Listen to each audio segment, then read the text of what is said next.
svolto. E a volte, quando sei al lavoro, non sai cosa devi fare, o devi lavorare o devi pensare alla musa che ti sta, oppure sei in famiglia che hai pure altre cose da fare in famiglia che sono di prima necessità, e quasi quasi i figli ti disturbano perché magari papà mi chiamano e io ho un momento vengo disturbato da questa condizione. Ecco, questo è quello che prova e che provano, mi faccio voce di chi scrive perché credo che siano sentimenti condivisi, chi prova, chi ha questa sensibilità di scrivere, di fare poesia, ma la stessa cosa credo che la provino anche i pittori, gli scultori, insomma chi fa dell'arte poi deve necessariamente una necessità essenziale della vita, essenziale. Io dico sempre che fare una poesia è come partorire un figlio, perché prima, così come la donna gravida entra in travaglio, c'è un travaglio del poeta che poi nasce, e poi nasce la poesia, come nasce un bambino, è identica alla poesia. Invece sonetti in lingua italiana, abbiamo parlato della scelta della lingua italiana, vediamo un po' perché questo sonetto tu lo hai prescelto tra tutte le forme poetiche. So che in altre raccolte ti sei dedicato alla rima libera, ai versi liberi e alle canzoni. Questa poi è una raccolta unica di sonetti che in qualche modo ti ricollega un po' alle origini della nostra letteratura, come spiegato prima, vero? Quali opportunità ti offre il genere del sonetto rispetto alle altre forme poetiche?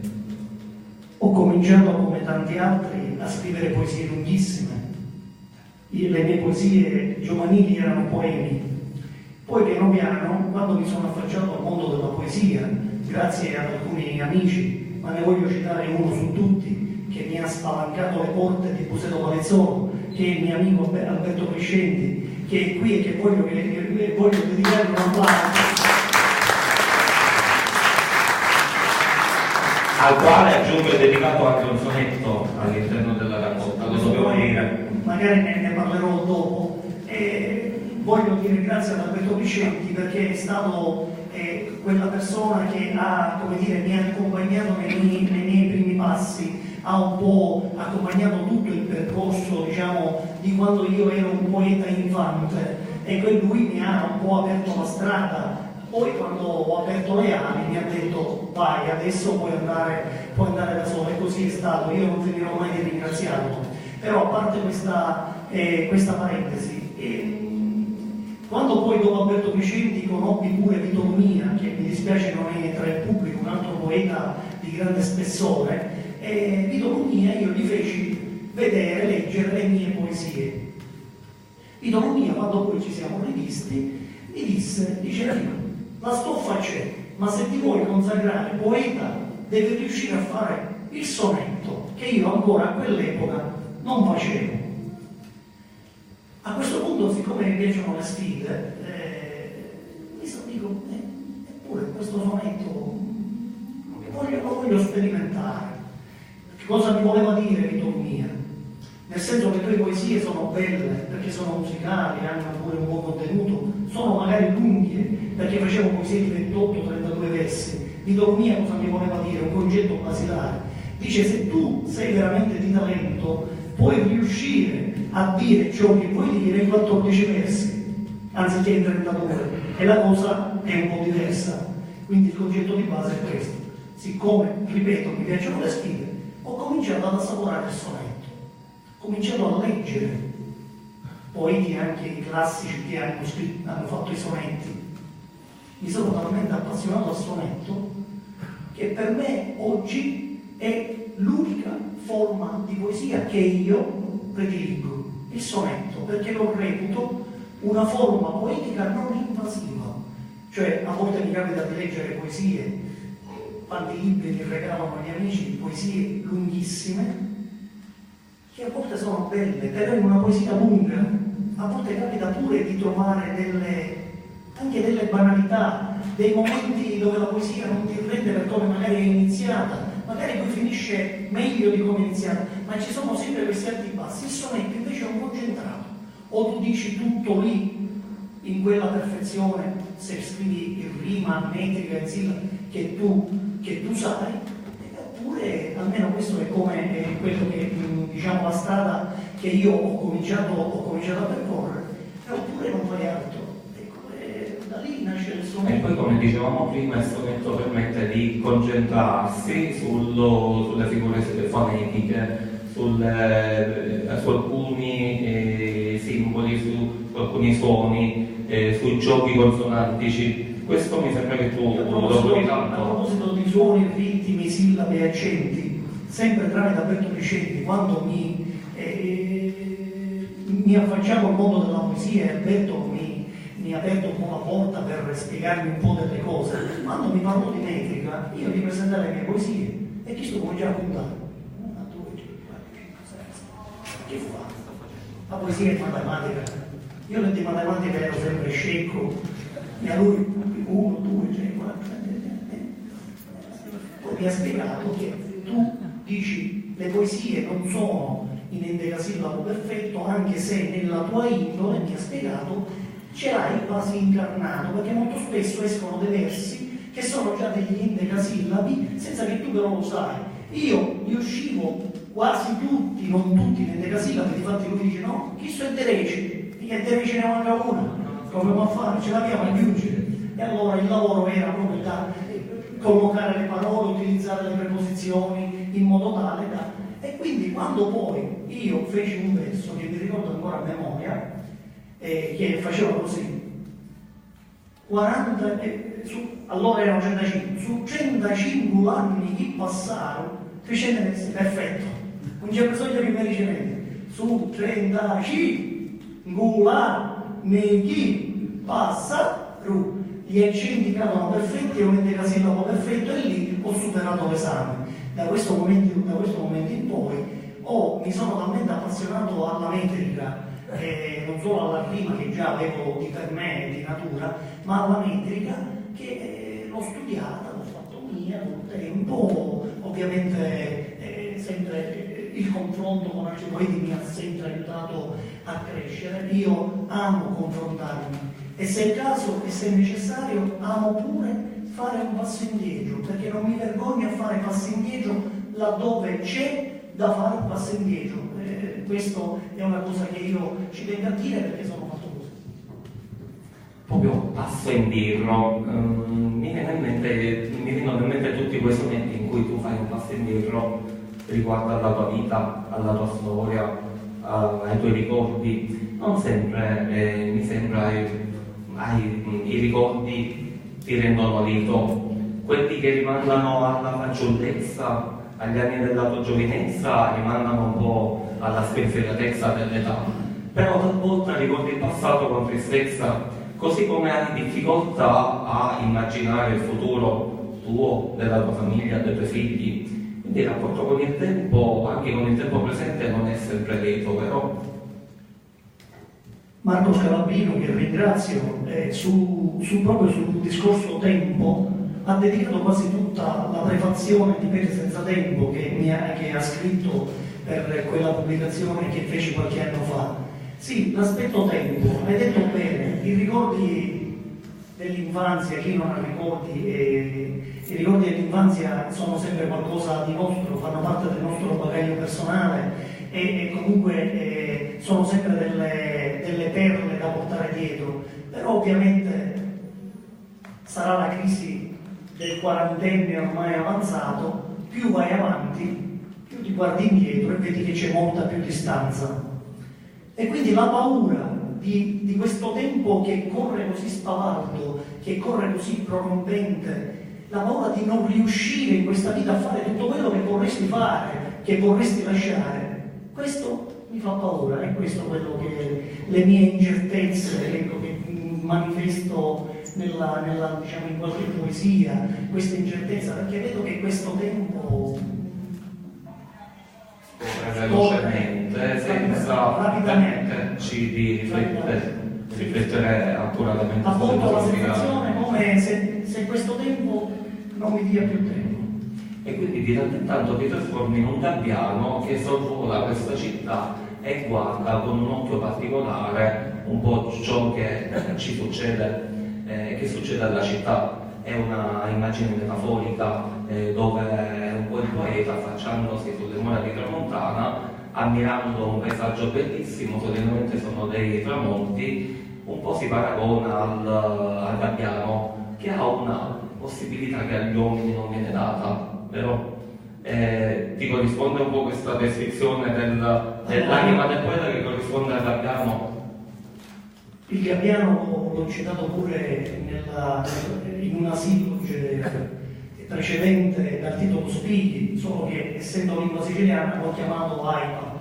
E il gabbiano, diciamo che sono invidioso del gabbiano, ma sono invidioso del volatile, perché guardare un volatile in genere, il gabbiano è una metafora ovviamente, una scelta così anche sillabica, lo possiamo dire, mi dà un senso di libertà assoluta. Magari il gabbiano nella sua dimensione non è libero, però a me dà quella pace, quella libertà che noi uomini, nel contesto sociale in cui viviamo, da uomini liberi non siamo mai liberi assoluti come lo è il gabbiano, almeno alla percezione. Però qualche volta parli anche di qualche gabbiano che si lamenta, che urla, quindi talvolta il gabbiano ha anche difficoltà a contestualizzarsi, a inserirsi nell'ambiente. L'ho detto prima che il gabbiano nella sua dimensione di volatile sicuramente non sarà libero come io lo vedo, quindi anche lui avrà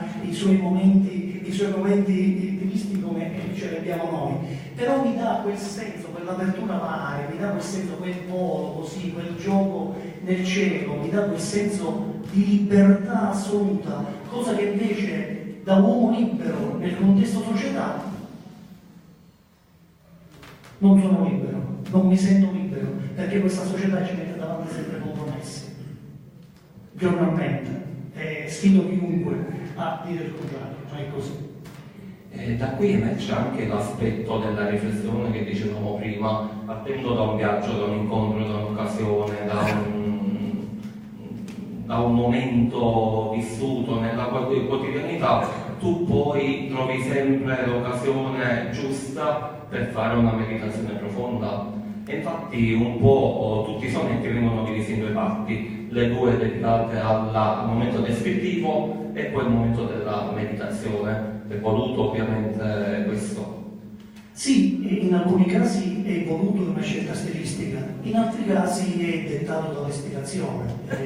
Non seguo, come dire, non divido il sonetto in paragrafi nel senso del significato che voglio dare, ma mi lascio totalmente trasportare da quella che è l'ispirazione poetica. A volte devo dire una scelta stilistica e fare una descrizione anziché diciamo puntare giù un sentimento.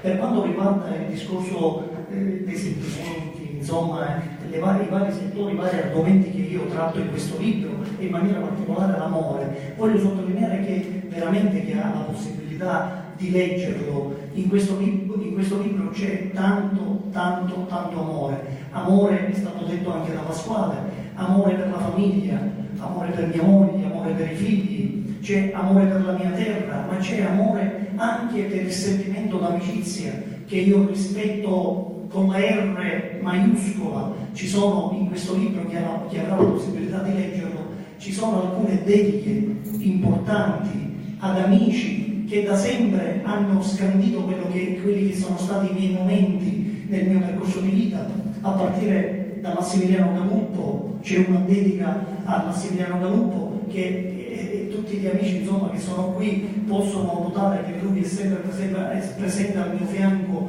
in queste occasioni. C'è una dedica a Giuseppe Gerbino, con il quale ho condiviso e continuo a condividere un percorso poetico molto, diciamo, importante. C'è la dedica a Mariella La Sala, mi dispiace che un'amica che stimo, anch'essa scrive, c'è Gino Adamo che è il marito di portare i saluti, poi c'è anche una dedica ad Emanuele Barbara, che è un altro amico che attualmente non è potuto essere qui, di cui nutro molta stima. Quindi è un libro che parla d'amicizia, parla d'amore in tutte le sue sfaccettature. vi consiglio veramente di leggerlo. Va bene, quindi Amor di Cocco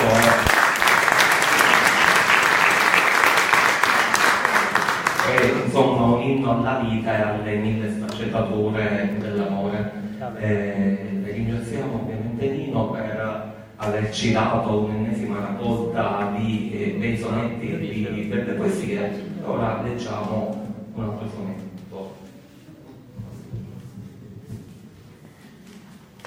Allora, riprendiamo un po' i lavori di presentazione di questo libro. Potete vedere la copertina come trae spunto da un dipinto che potete vedere anche ammirato su quel treppiedi. È un'opera di Rosaria La Rosa che è qui presente con noi e mi piacerebbe che avvicinassi al tavolo anche per sia per un saluto che per spiegare un po' l'opera. Eccomi. Allora, intanto diciamo che volevo ringraziare Lino perché fra tutti gli artisti che ci sono entrati mi ha scelto me, mi ha telefonato la mattina dicendomi se avevo qualcosa di adatto, mi ha spiegato un pochino e quindi già questo. Poi devo dire che il quadro diciamo l'ho realizzato io, però in questo momento è già di proprietà di un'altra persona che si chiama Pizzimenti, che mi ha dato l'opportunità insomma, di portarlo qua stasera, quindi ringrazio anche lui. Poi volevo dire due paroline sull'opera, quindi l'opera è realizzata in acrilico su tela e poi posizionata su una tavola di legno per la misura totale di 40-50. Quindi si tratta di un dipinto dove ho utilizzato solamente tre colori, come vedete il bianco, il nero e l'argento, e sono rappresentate due figure, un uomo e una donna, in atteggiamento delicatamente erotico. La scelta di utilizzare il bianco e il nero è voluta, cioè per rafforzare l'intensità del momento e indurre l'osservatore al silenzio per non spezzare l'atmosfera magica che si respira, almeno quello che io volevo insomma, dare al quadro utilizzando questi colori. Quindi in sintesi l'opera rappresenta un momento di intenso e fortemente emotivo, accentuato dalla posizione della donna che si abbandona totalmente tra le braccia del suo amato. Questo è quello che io ho messo in questo quadro e ringrazio ancora Lino.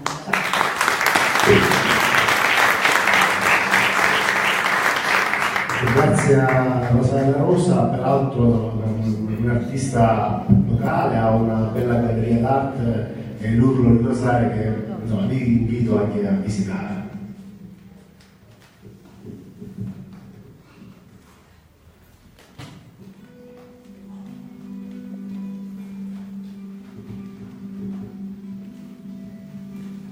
Nessun dorma tra quei poeti avversi, all'estro mio che scampita e produce, e tal si mostra ai tanti cuori dispersi, a chi l'adombra, a chi non lo traduce, a chi per zelo lo rimette in versi, l'amanuenzio tra scrittor più truce, a chi sol pensa tra color tenersi per sé la gloria che da me conduce.